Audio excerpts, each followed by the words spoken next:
You're listening to FINSights, a podcast published by the UNSW Finance and Banking Society. Today I'm joined by Merrynal Anthony. Merrynal is in his fifth year of a Commerce Economics degree at UNSW and is the current Research Director at the UNSW Finance and Banking Society. Last year, he was also the co-president of the Society. He has done multiple finance internships, including a corporate advisory internship at a boutique investment bank, as well as a 2-year cadetship at EY. Welcome, Merrynal. Thanks, Oliver. Pleasure to have me on. No worries. So one of the most popular career paths for finance students is investment banking. As I mentioned before, Merrynal, from your experience doing multiple finance internships, why do you think this is? Yep, definitely. So I feel like when a lot of first-year finance students come to university, they normally rock up to do their commerce degree with a finance major because they've either watched The Big Short or The Wolf of Wall Street before, sometime in high school. And they have a common misconception that what they see in those movies is investment banking or something tailored to like high-tier corporate finance. Well, unfortunately, that's not the case. That's actually stockbroking. And personally, I've experienced that UNSW O week when I've been sitting at the FinSoc store. I've had many first years come up to me and go, is this where you do the kind of things you see in the Wolf of Wall Street? I want to join investment banking. So I feel like from day one, a lot of students have that common misconception about what IB really is. And it's not something that they realize, I guess, within their first year. It takes maybe 1 or 2 years into university, meeting the right people, joining societies where they can meet people with more experience than them, and then further understanding their own learning what investment banking actually entails and whether it's actually for them. So I feel like just due to the lack of general information and research that a student does, as well as the asymmetric information provided by universities sometimes, people don't really know what IB is until they actually gain some sort of exposure to it.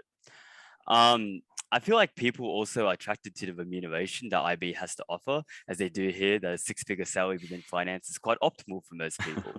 However, at the same time, they do quite forget about the long hours you do have to work to get there, as well as the many complicated deal aspects and financial theory and acumen they need to know to get to the final goal. So personally, I feel like at the very beginning, a lot of students think they want to do IB, but as they gradually go through their university time and career and gain more exposures, they'll soon realize that IB just may not be for them. It may not be for their personality. And this is where all the other potential avenues in finance open up. And they start to open their eyes and see that there's more to what finance really has to offer. And there's so much more multifaceted aspects that they can explore that are more catered towards their interests.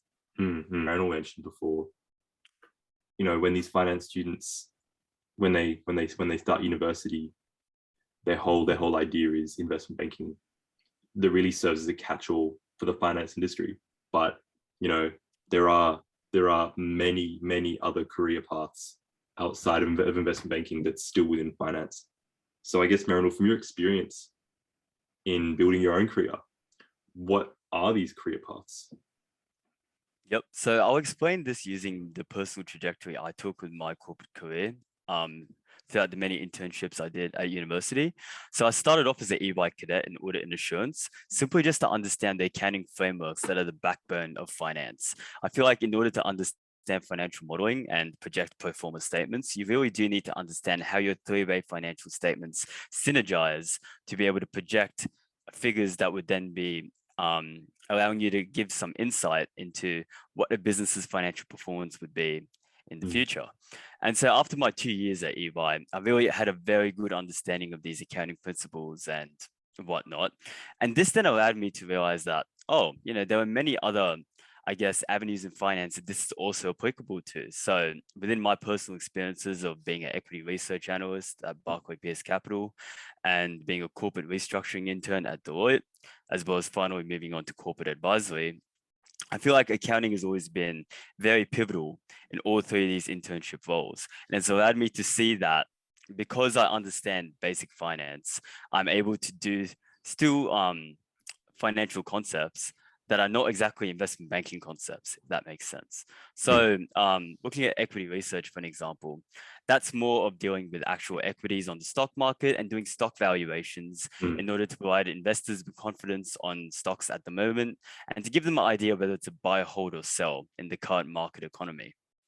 So that once again does not entail any M&A deals or any sort of, I guess, high capital transaction that you see within investment banking. It's just more global markets oriented. And I feel like it's another field that a lot of people can go into if they're quite interested in their equities and derivatives and the financial market space. Then moving into corporate restructuring, I feel like restructuring, even though it is a type of deal that you do see investment banks undertake, especially at a bulge bracket level, it's much more niche in a middle market, big four, or boutique level.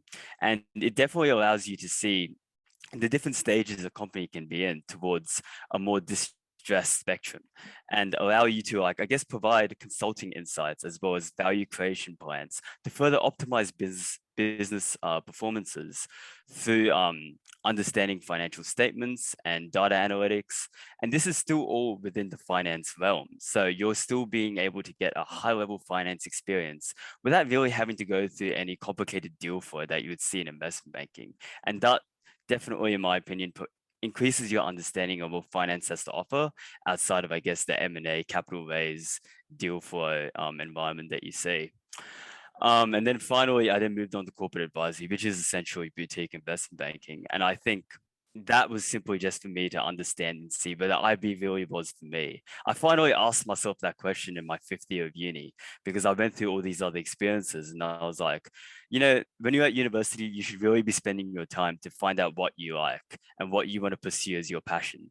And so having finally come to this stage where I've been through some other experiences before in finance, and now I can see whether investment banking is something I enjoy and something I want to pursue, it was kind of quite the revelation for me because I realized, you know, this is actually not too bad. Like, because all my previous experiences are built up to allow me to understand different industries, different sectors, how they work, the accounting principles associated with these sectors, and I guess how a deal would basically go through the whole deal cycle from point A to point B. And I guess having the overarching understanding from my previous internships really led me to just enjoy the kind of work I was doing in my current intern right now in corporate advisory. But that being said, outside of my experiences, there are many other career pathways that students can take on. There's also funds and asset management, which focuses more on either the wealth management part with more financial planning elements incorporated, as well as asset management with infrastructure assets or any sort of real estate asset that you see at the moment. That's also quite big. Then you also have institutional banking at the big four banks. Now that focuses much more on, I guess, a loan syndication and providing tailored financial products that are from one business to another. And I guess that also is quite popular at the moment within the finance stream. And you see a lot of people who realize that investment banking may not be for them, do end up going into institutional banking instead due to the less hours and more interesting work. And also there's financial consulting and advisory, which I have mentioned before, bringing in consulting elements and just providing business solutions to, I guess, companies that experience minor levels of distress or minor inconsistencies in their business model and just optimizing that. That too can be also a great career pathway for people that have a more problem-solving consulting mindset. And finally, right now, we see the blockchain decentralized finance sphere is constantly revolutionizing and growing. And it's quite something that's disrupting the market at the moment because you see finance is so heavily regulated. And I think a lot of people are definitely interested in the fintech space as well within potential career pathways, as we do see all these big deals that have occurred previously, such as Afterpay being merged into Square in the US, and just a whole lot of other fintech companies just actually driving ahead with the new tech revolution that's occurring right now. So that too is growing and provides so many job opportunities within finance that are outside of the sphere of investment banking. Look, that's really interesting, Merrynal, because I think, you know, there are so many different career paths, but it might seem a little overwhelming to a first year student when you give all these different, you know, all this jargon like corporate advisory, investment banking, equity research. What advice would you give to a first year who might not know which area to go into or even how to get in that area? No, that's a great question, Oliver. Personally, I feel like in your time at university, there's one thing that you should really focus on throughout your 4 or 5 years, or how many years you decide to stay. And that is, what really is your passion? What do you want to do for, like, I guess, the first 3 to 4 years once you leave uni? Because a Mm, lot of people don't find their passions at uni. And when they get to their final year, they're applying for graduate jobs and they're like, is this something I want to do? Is this something that I could possibly be interested in? They're taking a gamble. And it's a gamble that you may not know if it will work out in your favor, because mm, you may not like what you end up doing as a grad. And I feel like uni is the best time to explore all the possible avenues that can be opened up to you, and just finding out what really makes you tick and what really makes you think about certain abstract concepts that you would enjoy solving or working with as a graduate. mm, So my best advice would be for university students to first join uni and join a society, or join a club or a group of individuals that are like-minded in a regard, or are able to provide more advice to you so that you can basically take on what they say and, I guess, implement it in your spare time. But at the same time, as much as you like hearing from other people, you must also be responsible for your own personal learning. And I feel like this is very important because nowadays there's so much of an increase in prevalence of networking, as well as just reading general financial news and being aware of what's going on in the wider economy. I feel like in finance, you should always have your own take on things. And in order to have your own takes, you should definitely be talking to industry professionals and just getting as many experiences as possible. So one way that I did this was by cold emailing. So I did have a cold email master list that I used that was given to me by students in FinSoc before my time. And I utilized this to go cold email a number of firms and ask for experience. And even if I wasn't getting an internship experience out of it, simply just setting up a coffee catch up with a high level individual within the finance sphere allowed me to just get general insights into what kind of work occurs in the industry and what mm, really interests me and is tailored towards the kind of things that I want to do as a graduate. Having taken these insights in, I could then go to job application boards such as LinkedIn Jobs, Grad Connect, or even Early Work, and then look into which jobs, I guess, catered towards the type of things that I heard in these coffee catch-ups and what would really interest me as a internship over the summer or throughout the year. And then moving on from this, in order to further enhance my own financial understanding, I did read the AFR and The Economist, as well as listen to The Daily by the New York Times. It's a mm, podcast. I highly recommend it. I personally feel like these all definitely develop your financial acumen as from a personal development perspective. And then also definitely like checking stuff up on YouTube. Whenever you learn a financial concept at uni, don't just wait for the lecturer to, like, I guess, try and provide more clarity on what it means, because 9 out of 10 times it doesn't always happen if you go to UNSW.